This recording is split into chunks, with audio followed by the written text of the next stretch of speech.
नमस्कार। तो आज की कहानी है बिहार के एक छोटे से गांव की रहने वाली कविता की, जो अब पूरे 25 वर्ष की हो गई थी और उसके घर में अब उसकी शादी को लेकर हलचलें बढ़नी शुरू हो गई थी। कविता पहले तो शादी की बातें सुनकर बहुत घबराई, पर फिर अपने माता पिता के बहुत समझाने पर उसने शादी के लिए हाँ भर दी। फिर शुरू हुई कविता के लिए एक अच्छे वर की तलाश। कविता के माता पिता ने काफी छानबीन करने के बाद एक सभ्य और पढ़ा लिखा लड़का प्रतिष्ठित परिवार देखकर दिल्ली जैसे बड़े शहर में अपनी बेटी कविता की शादी कर दी। कविता के माता पिता बहुत खुश थे और कविता वो भी उम्मीदों से भरी थी। सब कुछ एक सपने जैसा था, लेकिन हर सपना सच्चाई नहीं होती। पहले कुछ दिनों तक तो सब ठीक था, फिर उसकी सास ने उसे ताने देने शुरू कर दिए। तुम्हारे पापा ने कार देने का वादा किया था, कहाँ है वो? धीरे धीरे ताने शुरू हुए, फिर शिकायतें, फिर हिंसा। विजय, कविता का पति, कुछ नहीं बोलता था।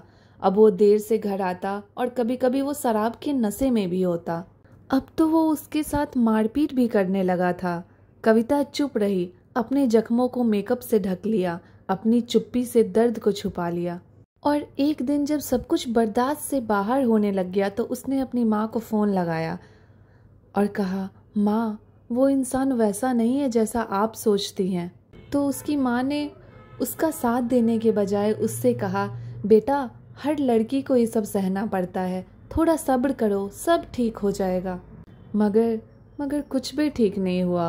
अब माँ बाप से और पैसे मांगे जा रहे थे, जमीन, गहने, सब कुछ। और जब कविता अपनी माँ बाप से ये सब कहने को इनकार करती तो उसके साथ मारपीट की जाती। एक दिन विजय शराब के नशे में धुत होकर कविता के पास आता है और उससे कहता है, कविता, जा अपने पापा से जाकर मेरे लिए कुछ रुपए लेकर आ। कविता का जवाब था, मेरे पापा के पास इतने पैसे नहीं।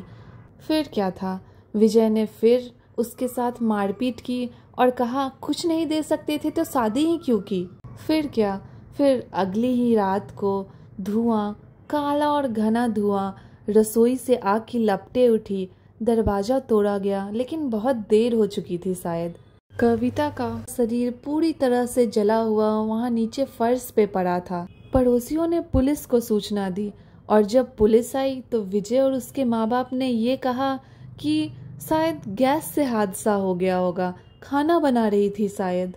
फिर कविता की लाश को पोस्टमार्टम के लिए भेजा गया और जब पोस्टमार्टम रिपोर्ट आई तो वो तो कुछ और ही कहती थी।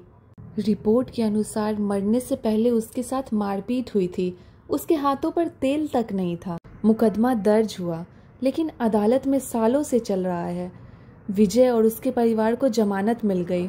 फिर शुरू हुआ वही ट्रेंड, #जस्टिस फॉर कविता। कुछ दिनों तक ट्रेंड किया, फिर सब भूल गए। कविता के माँ बाप ने अभी तक हार नहीं मानी, वो अभी भी विजय और उसके परिवार के खिलाफ मुकदमा लड़ रहे हैं। कविता की माँ आज भी ये सोचती है कि काश उसने उस दिन कविता की कही बातों पर ध्यान दिया होता तो शायद आज ये दिन ना देखना पड़ता। वो कहती है, उन्हें ऐसा लगता है जैसे कविता आज भी उनसे कह रही हो, मम्मा, मैं चुप थी क्योंकि मुझे लगा औरतों को चुप रहना चाहिए, पर अब मेरी चुप्पी सबसे जोर से बोलती है। कविता एक प्रतीक बन गई है, वो उन हजारों लड़कियों की आवाज बन गई है जो समय पर कुछ कह नहीं पाती। तो चलिए फिर कल मिलते हैं एक नई कहानी के साथ। अगर आपको मेरी ये कहानी पसंद आई हो तो मेरी वीडियो को लाइक करें, शेयर करें और मेरे चैनल को सब्सक्राइब जरूर करें।